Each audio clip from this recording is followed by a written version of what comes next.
Welcome to EDAD 780, the Superintendency. Today is the session where we begin to talk about the superintendent search, not only districts who are searching for a superintendent, but you as well who are searching for a superintendent position, which begins with an application, then an interview, and then hopefully at some point in time a signed superintendent's contract.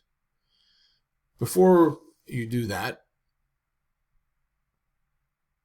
we're going to find out that you have to ask yourself this question. Why do you want to be a superintendent? Maybe you don't. Maybe you want to just be a central office person. You want to be an assistant superintendent, a director of curriculum, and you have to have a superintendent's license to do that. So as you start looking at the search process, who's going to help you with that? What does it help to know? What does it matter if you know? And how are you going to be successful? Rule number one for the search process. Remember that the job doesn't always go to the best person, but it usually is awarded to the person as the board sees fit, who is the best fit for their position. And they are the ones who decide that, believe me. They are the ones who decide. Good fit isn't just for shoes, as the slide says. So what kind of district would be a good fit for you? And that's something that you have to decide. Rule number two, remember that they're always looking for somebody who would be perfect for the job. The real super person, superwoman, superman. Remember also that you only get one chance to make a good first impression. So when you're deciding to apply, you're going to look at the district in terms of the size of the district, where it's located, how complex is it? Is it a good fit for you? And then you're also going to look, as your spouse or your significant other, if you have one of those, are they willing to move or to relocate to that district? Third question, if you are offered the position, can you accept that position without making your employment contingent upon your spouse's employment? If not, you want to tell them that right from the beginning.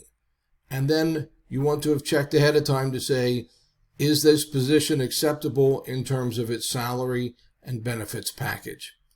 Now, we come back to this question about, can a district make you live inside the district? No. According to Indiana law, they cannot make you live in the district.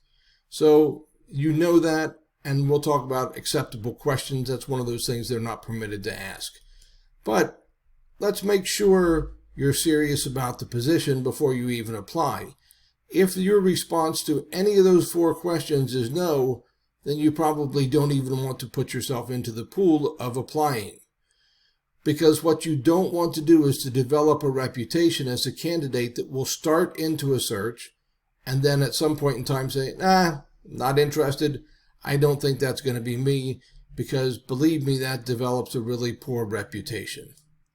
However, if you get into the search and you find out that that search is one that you find out, I just don't feel it with this board, or there's something you find out about the package they're offering or whatever, I'm not feeling it, then you have to be ready to pull out of that search. Don't be in such a hurry to take a superintendent's position that you're going to accept it no matter what when you decide this is going to really set me up for failure. So, what you have to do is do your homework. Part of that is trying to find people who know more about that district. Here's one of the things that you can do. Sometimes when you're seeking a superintendent's position, it helps to talk to your professors, because believe it or not, we know somebody who knows about that district. Because of the internships that we have supervised, and because between all of the professors in our department, we have known people in most of the school districts, or in many of the school districts in the state of Indiana. I currently serve on the Indiana State Superintendent Search Committee. Now, what that means is that there are 4 representatives, one from Ball State, one from Indiana State, one from Indiana University, and one from Purdue University. There are 4 of us who represent the 4 universities who serve on the Superintendent Search Committee. And this Superintendent Search Committee has been active for 60 years. Now, obviously, you can tell by looking at me, I have not been active in this for 60 years. That would mean that I was 3 years old when it started, but the search committee itself has been active for that long. So somebody is going to know something about that school district. But there are also people in the community who would be village elders, those who have knowledge about the workings of that community. You might be able to get something from them, but number two there, the search firm who is doing that search is going to know, why did the prior superintendent leave? What was the cause of their leaving? Did they have a problem with the board? Did the board have a problem with them? Sometimes there's a new election that happens after the board that gave them the job, offered them the job, and then half the board was reelected and half was not. There are all kinds of things that can happen. So you're going to do your homework. Research the district. Remember, it's not just them who are asking you questions. You're going to be asking them some questions. But before you do that, do your homework. There's a great website that you're going to find out a lot about this semester because you're going to use this InView website if you haven't used it before. Also, IAPSS has a great website, and so does ISBA. And so you're going to use those to help you find out information on the school district. Look at their local newspapers. I know we're kind of getting to the place with online newspapers that to survive, a lot of them are charging so that you have to pay in order to use the newspaper. Well, there are other ways to do that. You can also visit the local public library. And so if you're going ahead of time to an interview, arrive a couple hours early, and then go to the public library and look through the newspapers that they will have there. Then there's this wonderful little website called Stats Indiana, and this is the website for it right here. You can look at that. It will give you everything you could possibly ever want to know about that area of the state. And I would recommend that you spend several hours perusing that website to find out anything you can find. But let's proceed with caution. Understand that it's probably not good if you're already a superintendent or an assistant superintendent and you're starting to do some searching on your own. You want to keep that pretty quiet because you don't want to let people know that you're searching, because your current school board is not going to be very happy to find out through the rumor mill that you are searching for a superintendent's position. So you want to keep that on the down low, and whatever you do, do not contact board members in the district where you are considering applying. If you know a board member, whatever you do, do not use that person as a point of contact, and do not include in that packet of application that board member as a reference. That is a definite, absolute no. So do check with your personal network. You might have some friends that have some information. They might be a teacher there or whatever, but you've got to swear them absolutely to full secrecy if you ask them questions about the district, because chances are pretty good they've already told you about the district if they're good friends. But make sure that whoever you're talking to does not share that information. One thing that is worse than not getting a particular job, and that would be getting the wrong job. Now, all of us probably have those kinds of stories. I, of course, do. I took a position that I knew was the wrong position. I knew it because I had interviewed in this district. I felt like first time I interviewed for an assistant superintendent's job, I felt like, no, this is not the place for me. I do not belong here. I don't fit well here. And I didn't hear anything from them. And it went on to like 4, 5, 6 months. Then all of a sudden, I got a call from them to come back for a second interview. It literally was that long. And I thought, that's strange. Why would they wait that long? Against my better judgment, I went back for a second interview. And I was offered the position. I should have known better. I was offered the job. I took the job. And it was the worst placement of my life. It ended up being the longest 1 year of my life. It was a district that I am embarrassed to tell anybody now that I worked there. It was a horribly prejudiced prejudiced district, very racially prejudiced, and I really did not belong there. I should not have been a part of that district. And 2 weeks into the job, I started looking for another job. And it just was not a good choice. It was the wrong job for me, and I should not have been there.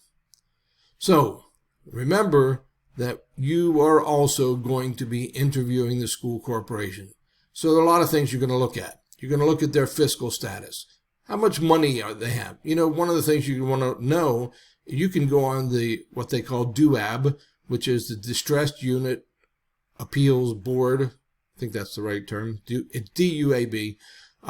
You want to see what their budget information is, what their demographics are, what the school grades are. Now, I know these school grades are kind of suspect, and I don't put a whole lot of faith in there, but you want to look at their test scores, and it kind of gives you an overall view of how they're doing.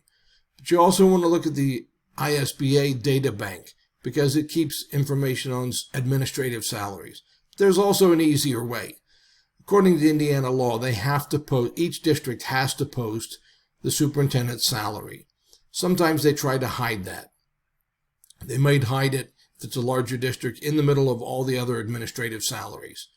In that case, the easiest thing to do is you either Google whatever the name of the district is, administrative salaries, or just the name of the district and superintendent's salary. Either way, you're going to find it through Google, even if their district tries to hide it, you know, in human resources site or whatever.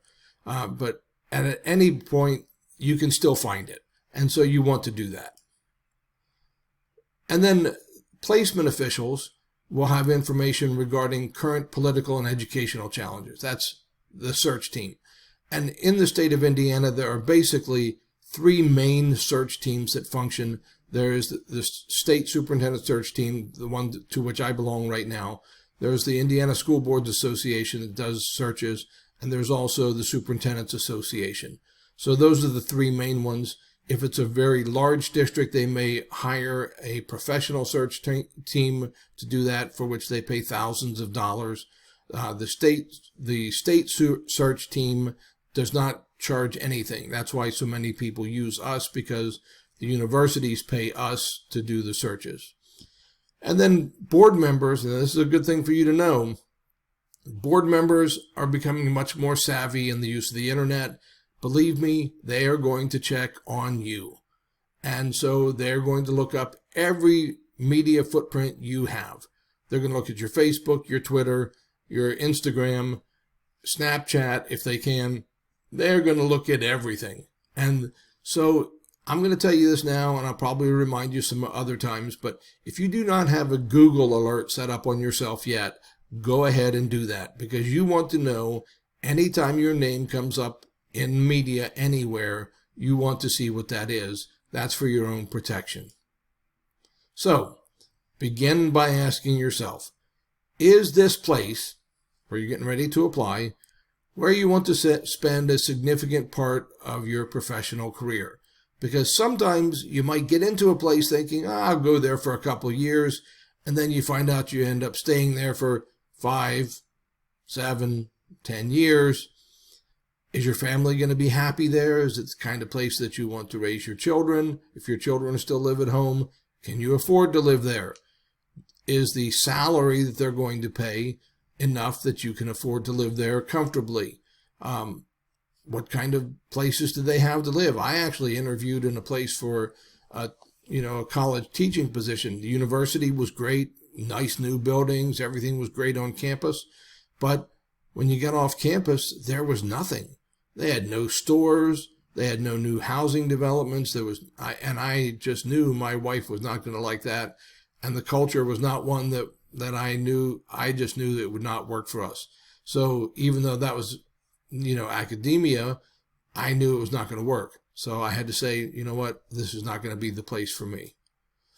Anticipate the board questions.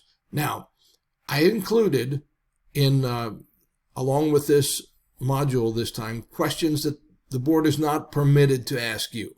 Now you say, what do you mean they're not permitted?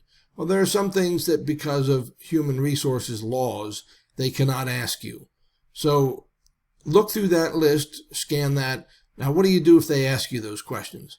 Well, the best thing for you to do is just to kind of, hopefully somebody will be there with them who will say, that's not a question you're supposed to ask. Usually that happens if they stray away from the prepared questions and somebody asks a question they shouldn't ask. Like, do you think you'll be having kids? You think you'll be getting married anytime soon? What church do you go to? How old are you anyhow? They're not supposed to ask those kind of questions. All right. But they will ask, the very first question that every board asks is, tell me about yourself. So be prepared for that one. And what you do not want to do is go on with a 40-minute answer to that. I know you like talking about yourself because you're a superintendent candidate and you haven't gotten this far without having some, pretty decent amount of success. So you want to tell that story, but tell the story as they ask you questions. Don't tell everything you know in the first question. They're going to ask you about your personal and professional successes. They're going to ask you about strengths and weaknesses, and we'll come back to that one. About all kinds of other things. What is your experience in instruction? What is your experience in analyzing programs? What about accountability? What about collaboration? Do you share well? Are you able to share responsibilities well? What about working with the union? What do you want to be doing in 5 years? Those are all good questions. Now, they may want to know a lot about how are you to work with. I heard one when we were working with a particular board. What would you think about addressing one of the people who work with you, one of the people who work for you, and they've done something that you're not in favor of? Would you yell at them in front of other staff members? And the first thing, I don't like the word yell because I don't like to think I ever yell at anybody. But I never have that kind of discussion in front of anybody else. We have the responsibility as leaders to talk with somebody about a disagreement behind closed doors. So the reason they had asked that, because their prior superintendent frequently chewed people out in front of other people. So these are all kinds of things. They want to know what your politics are. And right now in the state of Indiana, there's a bill before the legislature that wants board members to have to declare what political party they belong to. Now, that's going to be a little awkward because you, as a superintendent, you really don't want to discuss that. You don't want to say, hey, I'm a Republican or I'm a Libertarian or I'm a Democrat. That should not come into play. So you don't want to talk about that. What you do want to talk about is, this is my experience. I went into a district that had been having a lot of financial problems, and I was able to work with them to develop a good, strong budget with a very strong rainy day fund. And by the way, one of the things you really need to know is some budget experience. So if you don't have budget experience before you go into the superintendency, seeking a superintendent's job, find a way to develop that budget experience and to do that in the real world. Now, the last thing it talked about here is grooming and eye contact and handshake. Make sure you can look them in the eye when you're talking to them. Develop a firm handshake. Male or female, that doesn't make any difference at all. But the one thing that tells a lot about you is how good your handshake is. I know, and today in the world of COVID, this is 2022, and so people aren't doing many handshakes right now because of the fear of spreading COVID. But once we get through this, and we will at some point in time get through this, you're going to want to make sure you're doing a good handshake. You also want to make sure that when you go for an interview, you are looking at your absolute best.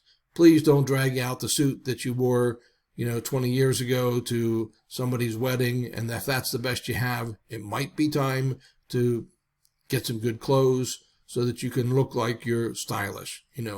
We all know, we as administrators know, that when a teacher comes in to interview for a teaching position, it's probably the best clothes they have. It's probably going to be downhill from there.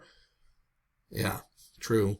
But you don't want that to be true if you're going to be a superintendent, because they probably will expect you, if you're a male, probably expect you to wear a suit and tie most days, unless it's a really casual district. It's out in the country. They do kind of expect male or female, to be dressed up pretty much all the time. Here are some of the skills that they expect from you. Being able to deal with problems as they come up. Not always getting it perfect, but at least being able to think it through, to analyze them. They want to know if you can handle stress. How good is your oral and written communication? Are you able to think things through before you speak? What is your personal motivation? In other words, are you there just because you want to make a ton of money, or do you want to make an impact on the lives of the students and the teachers? And then be yourself. Not just what you think they want you to see, but be yourself. Now, let's talk about how to respond to interview questions. Number one, do not overtalk the question. This is really important because remember, it doesn't hurt to pause once in a while. It's good for you to pause because when you pause, that gives them time, if they think you've talked enough, that then they can jump in with the next question. And believe me, they have questions prepared. The way it usually works is each board member will ask you 2 questions. So they kind of go round robin around the room. First one asks a question, then goes the next person, then they go around for a second. And if there are follow-ups, and these will be the same questions in the first round of interviews that they ask each person who comes in. So you'll get the same question that every other interviewee gets. Second round of interviews, they're going to tailor their questions more specifically to you. Now, this piece of advice comes from Dr. Quick, and it's a great idea. When they give you a question, answer it with a real example, a vivid example, and then stop talking. That's great advice. Don't go on and on and on and on until they fall asleep. If they start to yawn, you know you've lost them. Now, if you get the chance, sit down with somebody who's conducted these kind of interviews before and do a mock interview. It's kind of good to do that before you actually go and do a real one.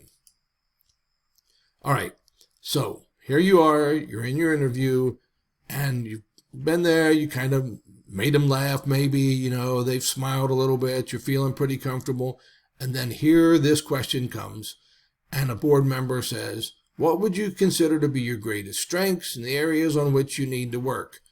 Or, what are you good at and what do you stink at doing?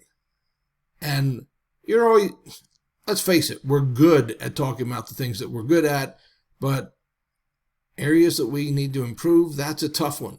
Think about that. If you get a chance, talk to one of your closest friends who will be honest with you. I like to think of them as critical friends.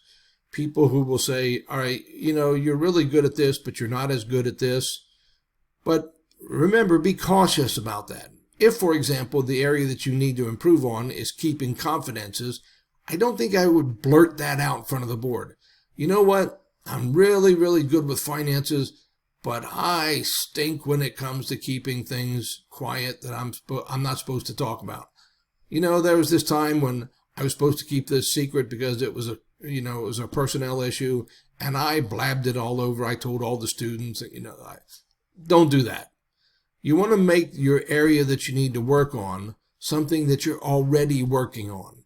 Like, I have a tendency to spend too much time at work, and I have been working at trying my best to find that proper work-life balance so that I can devote enough time to my family, because I realize that in this life I only get to go around once, and I want to devote a fair enough amount of time to my family. Something like that. All right. Now, let's suppose you've made it through the first interview and they call you back to the second interview. All right. Be aware this could be your final interview. So be prepared. Talk this over with your spouse or your significant other if you have one of those. And be prepared if they may ask you in this second interview, are you willing to accept this job? And so be prepared. And if they don't ask you then, it may come within the next couple days.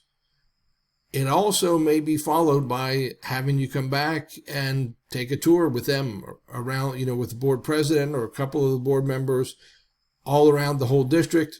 I actually went on an interview in the state of Tennessee where they loaded the top 3 candidates on a bus with all the board members, and they took us all together around the whole district. And it was a whole day thing. And then the interviews themselves were in public. They were in the board meeting, and they were boardroom, and they were in public. So the whole boardroom was full, and all the questions, everything was in public. That was wild. So keep in mind that here in Indiana, when you come in for the second interview, though, they are very likely going to have announced to the newspaper, to the media, on their Facebook page, who the top 3 candidates are that are coming for or top 2 for the second interview. So just know that, and if you're called for a second interview, it's really, really good that you have talked to your supervisor in your current job. If that's a board president or whatever, it's good for you to have told them, look, I had an interview, I'm being called back for a second interview, and so I just want, in all fairness, I wanted you to know that. By the end of this second interview, you should have a pretty good idea if you want to work for this school board and this school corporation. And it's very likely that they're going to talk about salary and benefits. Keep in mind, you probably already know this, but while I'm saying that, understand that they're not going to stray too far from the current superintendent's salary. However, going in is your best time to negotiate. But if they're paying the current superintendent $140,000 a year plus benefits, there's no way in the world they're going to pay you $175,000 a year. It's too big a jump. Just understand that. It almost never happens. So, at the end of the second interview, they will ask you. They'll say, do you have any questions? And one of the best questions is, can you kind of tell me what the timeline is going to be, what the next step is going to be? And then they're going to tell you that. They'll be prepared for that. But it would also be a good time to say, can you tell me about what the superintendent evaluation process is and who conducts that? And then, well, we've already talked about the last one, that you want to make sure that your current superintendent doesn't hear it from, or your current board president doesn't hear from the news media. All right. So, things that should be included in the superintendent's contract. How you're going to be evaluated, how it gets renewed. It used to be that your initial contract for a superintendent had to be 3 years. That is no longer the case. It can be 1, 2, or 3 years. But one thing that I would say, my preference would be, and those of us who work on the superintendent search committee, we always recommend to a board that they offer you a 3-year contract to begin with. We think that's important because you really can't be open and able to make changes and solidify things, culture, climate kinds of things, unless you have 3 years to work. So you want to make sure that hopefully they will give you a 3-year contract. One of the things that you want to, this is really essential, and that's why we keep repeating this. The reason we keep saying this about the evaluation process is because school boards are not very good at evaluations. They're not very good at doing them. They're not very good at, you kind of have to get it down in the contract how it's going to be done. All right. Now, here are some statutory things that have to be in the contract and how it has to work. This came about after 2012. It has to be posted for 10 days. The board has to have a hearing at least 7 days prior to entering into the contract. And in that, they're not going to name the name. They don't have to do that at that point in time. But they do have to have a public hearing, and then it's posted on the website. And then after that, they do say, yes, here it is. So keep in mind that you do have the right to have the contract looked at by an attorney. In fact, I would recommend that. Now, key point of understanding here, do not resign your current job until you have the majority final vote by the board, which approves your contract and your employment. Some people make the mistake and then something happens right at the last minute and you don't have that final vote. So make sure you have that final vote from the board that approves it before you submit your letter of resignation. I don't care how nice the people are that you're working for right now. Do not resign until you have that final vote. And that concludes our discussion on the superintendent search process. I hope this has been helpful to you. And as always, if you have questions, I hope you'll bring them to me and or give me a call or an email, and we will certainly talk more. Thank you.